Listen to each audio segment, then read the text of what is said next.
Seguimos aquí conversando después de una pequeña falla técnica. Julio César, te preguntaba la situación de los supuestos cobros del 30% a ex empleados del Ministerio de Educación y la actitud tomada por doña Milagro. Tú estabas dando una importante respuesta antes de irnos a la pausa. ¿Puedes continuar, por favor? Sí, decía que esto es una práctica que se está llevando en otras instituciones muy lamentablemente y que con sorpresa las declaraciones de la directora de la Dirección General de Ética e Integridad Gubernamental, la doctora Milagros Ortiz Bosch, de que esto ya estaba donde tenía que estar, creo que no fue la más apropiada, porque de la misma forma que llevó el expediente de los contratos de asfalto, pues también debió llevar eso para actuar de manera equitativa. Y que, si bien es cierto que cualquier funcionario que toma conocimiento de la comisión de una irregularidad en una institución pública debe ponerlo en conocimiento del Ministerio Público, pues este también puede hacerlo de manera de oficio. En consecuencia, las atribuciones de la DGEI pues están delimitadas a promover el manejo ético, así como los recursos transparentes, el manejo de los recursos del Estado de manera transparente. No tiene la responsabilidad o la prerrogativa persecutoria, sino preventiva de la corrupción, y que si ya decidió llevar un caso, pues debe llevar el otro para evitar que se pueda percibir de que se trata de actuar de manera diligente contra uno y no así. Eso creo que más que bien le puede hacer daño a la lucha contra la corrupción. Sí. Bien. Julio César, por otro lado, el pueblo dominicano ha recibido grandes azotes por parte del sector privado, en ocasión a leyes que han permitido grandes ganancias, que se habla hasta de enriquecimientos ilícitos por parte del sector sectores privados, como es el caso, por ejemplo, del contrato del peaje sombra, las EDC de norte, de sur, de este, y también el caso, por ejemplo, el peor de ellos, que se está haciendo un reclamo de las AFP ahora con el 30%. Es decir, que estamos viendo una situación ahora con el sector privado. Nos gustaría saber si usted entiende que en estos capítulos el Estado Dominicano, a través de esas leyes, independientemente de la forma como se hicieron, si el Estado Dominicano en este sentido ha auspiciado la corrupción a estos sectores. Mira, el tema de empezar por la última de las preguntas, de el reclamo de algunos sectores de la entrega del 30% de los ahorros que tienen los cotizantes ante la tesorería de la Seguridad Social, pues es una discusión que se ha planteado si sería conveniente para el futuro de los ahorros de los trabajadores y si sería lo más beneficioso el que se le entregue el 30% de los mismos. Hay diferentes teorías al respecto. Esto naturalmente se trata de una ley en donde se le concede al sector privado la administración de estos fondos. Eso es un modelo que se inició en la región, en todo el continente prácticamente, especialmente se inició por Chile, fue una propuesta inclusive del extinto líder del PRD entonces, José Francisco Peña Gómez, que a partir de lo que fueron una serie de recomendaciones que venían desde el consenso de Washington y sobre todo la política neoliberal, de donde el sector privado tuviera una mayor participación en relación a lo que sería de asumir lo que eran tareas propias del Estado, como la propia seguridad social. Y de esta forma se crearon estas leyes. Son leyes que están ahí que para que dejen de operar tendría que modificarse o derogarse a través de otras. Ya eso sería parte de esta redistribución de recursos y no se puede atribuir como un acto de corrupción el que los empresarios tengan lo que una ley le concede. Para mí sería lo más beneficioso que de ese 100% que ellos manejan, pues nos den el 30%. O sea que para mí particularmente sería beneficioso, ¿verdad?, que se nos pueda otorgar ese ahorro consistente. Y para nosotros también, Julio César. Y el pueblo. Y el pueblo en sentido general. Evidentemente, son 4 millones de personas. Entonces que nos guarden ese 70%, que perfectamente ellos pueden hacer lo que al momento están haciendo, que es ganando con dinero administrando los fondos de nosotros. Efectivamente, que están vinculados a los bancos, y eso sería lo ideal. No es de que el sistema, de que la economía se pudiera afectar. Bueno, es una situación de ganar. Ustedes van a seguir administrando el 70%. Perdón, Julio César, no estamos pidiendo el 100%. Pero preguntamos por eso, y no es una mafia que solamente ellos ganen y nosotros no. No, es que es una ley, no puede ser mafia porque es una ley que establece eso. Lamentablemente, establece eso. Los diputados y senadores de aquel entonces entraron en una asociación de malhechores, responsablemente lo digo. Julio César, hay una situación en República Dominicana, una discusión teórica muy profunda, donde el presidente de la República recientemente plantea la modificación a la Constitución en 12 reformas, según su punto de vista, entre ellas que el Ministerio Público no dependa directamente del presidente, ni la designación ni el nombramiento del Procurador General de la República. En tu opinión como experto en temas de corrupción, ¿es necesario hacer la modificación a la Constitución o ya eso está establecido, de que debe ser independiente? No es independiente, es un aspiracional del presidente de la República de un Ministerio Público independiente. Inclusive se fue más lejos a hablar de una justicia independiente. Eso es un sofisma. No puede haber Ministerio Público independiente si lo designa el presidente de la República. Si bien es cierto que quien está al frente del Ministerio Público, la Procuradora General de la República, está acompañada de la idoneidad, la pulcritud, la capacidad para esa posición, pero si tuviera que iniciar una investigación contra el presidente de la República, todos sabemos que eso no se va a materializar, de que no lo va a hacer. Y por ello no puede haber un Ministerio Público independiente mientras lo siga designando el presidente de la República. Ahora bien, esa propuesta del presidente de la República no solo antes de las elecciones, para la unificación de las elecciones, de la misma forma que eliminar el Procurador General de la República y darle la independencia al Ministerio Público, así como también crear la figura del fiscal anticorrupción. Sin embargo, nos acusaron de que estábamos promoviendo la modificación de la Constitución con el propósito de la habilitación del expresidente Danilo Medina, porque nosotros proponíamos que dentro de esa negociación, para que el presidente pudiera convocar a la Asamblea Nacional, pues tenía que concedérsele también algún beneficio, porque en política es ganar, dando y dando. Entonces, si él se habilitaba sin tener derecho a presentarse en las elecciones del pasado 2020, sino más adelante, pues él podía ver el atractivo y promover esta reforma constitucional a los fines de que se pudiera unificar las elecciones, crear la figura del Ministerio Público Independiente, así como el fiscal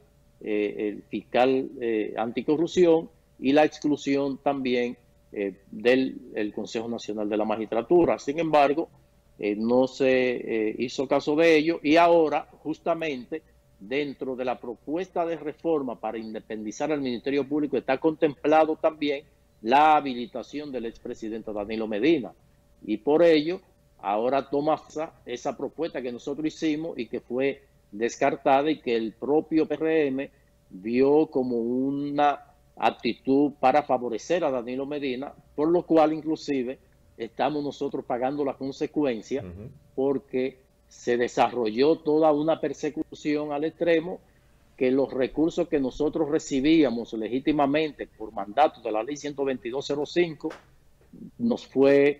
fuimos excluidos de esta participación que nosotros teníamos con el Estado. Oiga eso. Sí, retaliación política. Claro, una manera de venganza. Así es.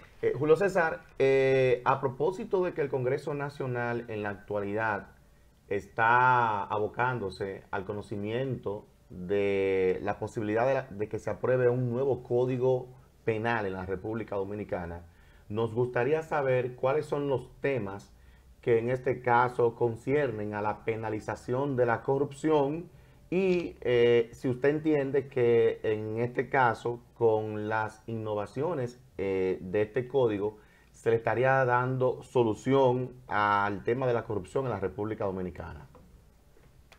Recuerden que cuando se aprobó en primera lectura en la Cámara de Diputados, se armó una discusión porque la Cámara de Diputados había tipificado la corrupción como un delito. Sí. Y se le establecía prisión de 4 a 10 años. Pues nosotros hicimos la observación, inclusive participamos de la vista pública previo a la segunda lectura. Fuimos invitados por la Comisión de Justicia que preside Alexis Jiménez y llevamos propuestas. Inclusive en la vista pública nosotros planteábamos que había incurrido en un error al tipificar la corrupción como un delito.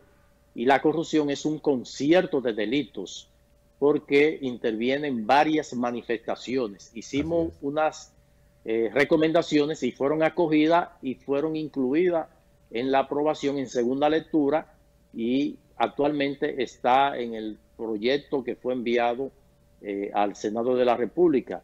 Entre ellas está el peculado de uso, que es una irregularidad o un acto de corrupción que se comete con mucha frecuencia, que es aquel que utiliza el vehículo de la institución o que utiliza una máquina perforadora para que un amigo haga un pozo en una finca, así como cuando usted ve una camioneta o un camión del Estado haciendo una mudanza. Eso es peculado de uso. Y el es una chapeo también, ojalá lo incluyan.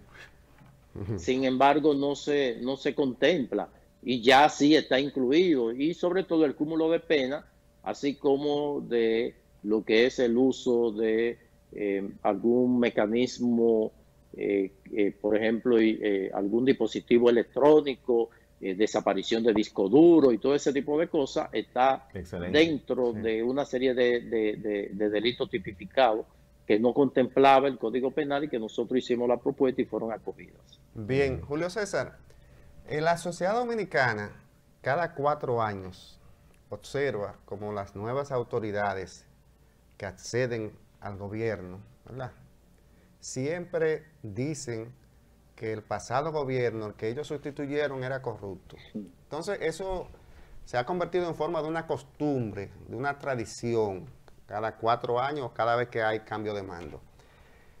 Según tu punto de vista, ¿el Ministerio Público está actuando de manera correcta en relación a cada una de esas operaciones que han denominado Pulpo, Coral, entre otras? ¿Y tú crees que realmente va a haber condena en esos casos? Mira, yo me reí cuando tú hacías la pregunta porque todos los labios de los funcionarios de lo que habían encontrado. Uno de esos funcionarios fue el ministro de Obras que salió a relucir los contratos del asfalto, pero eso duró poco porque coincidencialmente ha tenido que darle continuidad a los mismos contratos cuestionados. O sea, si esos contratos fueron otorgados de manera irregular, entonces se supone que usted debió detener eso. Pero eso también se ha producido en varias instituciones que denunciaron y han hecho En la lo oposición mismo que habían hecho denunciaban, los Julio. anteriores. No, y al llegar, en los primeros meses fueron de denuncias, Sí. pero comenzaron a hacer lo mismo, pero en algunos casos a superar lo que habían denunciado ellos mismos. Si tomamos, por ejemplo, lo que ha ocurrido en el Ministerio de Educación, los cuestionamientos que han llevado inclusive a que estos casos se diluciden en el Tribunal Superior Administrativo, porque de los procesos de compras y contrataciones, pues han tenido cuestionamientos, han tenido suspensiones por parte del órgano rector, y el propio órgano rector ha tenido que dejar sin efecto varios procesos, que rechazar varios procesos. Y por eso esa práctica de denunciar, a veces sin tomar conocimiento de que estaban denunciando, pues fue disminuyendo. Lo del Ministerio Público es algo que pudiera traer consecuencias no deseadas. Por ejemplo, cuando la ley 1004, que crea modifica la anterior ley de la Cámara de Cuentas, establece de manera clara cuál es la función de la Cámara de Cuentas respecto a las auditorías del gasto del presupuesto.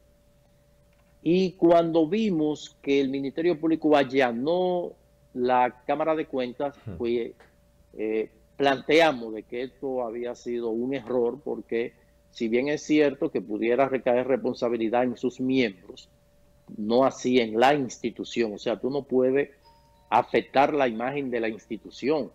Es como un país, o sea, decir la iglesia, por ejemplo, un sacerdote violador, la iglesia no es violadora. Exactamente.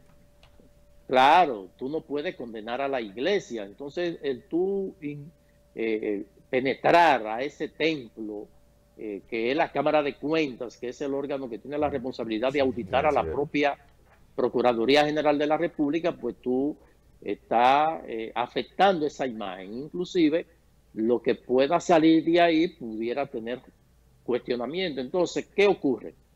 Vimos en días pasados que el Ministerio Público imploraba a la Cámara de Cuentas que acelerara las auditorías de los casos que ya están siendo judicializados.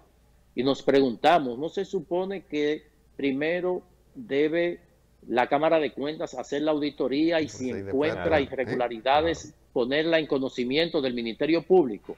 Eso es lo que uno entiende, pero no tú iniciar un proceso y después buscar que la Cámara de Cuentas avale que lo que tú dices que se cometió, pues sea respaldado en la auditoría. Eso ya recibiría un cuestionamiento, pero con la salvedad de que hay precedentes constitucionales y jurisprudencia que establecen que la Cámara de Cuentas es la única autorizada para realizar auditorías.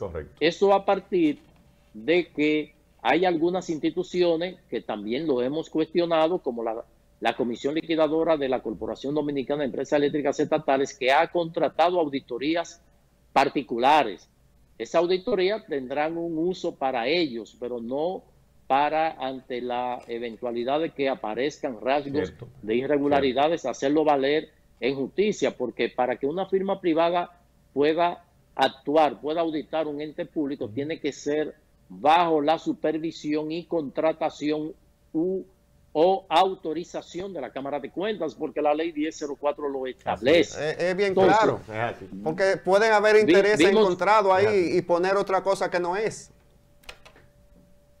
Pero Quiñones, ¿tú crees que es posible que la Comisión Liquidadora de la CDE, después de un año, venga a contratar una firma auditora y que los resultados que salgan de ahí, después que ya usted manipuló, que usted contaminó, claro que sí, lo que pudieran ser pruebas, va a ser, o sea, es muy fácil? Yo, después que tomo un apartamento de mi propiedad que estaba alquilado y saque al inquilino de ahí, y yo al año vaya al tribunal a decir que faltan unos tomas corrientes, de que el claro que sí, porque no tiene de sentido. la cocina no falta, porque usted debió haber hecho eso antes de penetrar.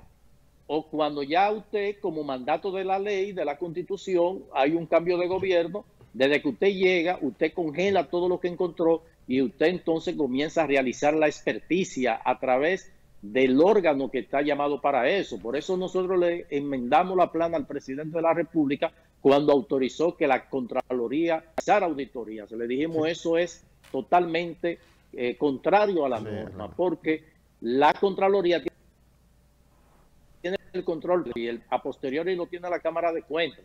Ahora, si usted no confía en la Cámara de Cuentas, pues proceda a agilizar la designación de los nuevos miembros para que entonces realicen su labor, pero no la Contraloría, que si la Contraloría falló en el control previo, no puede auditarse a sí mismo. Es como si usted pone un seguridad en una puerta y en la puerta de su despacho pone a otro seguridad.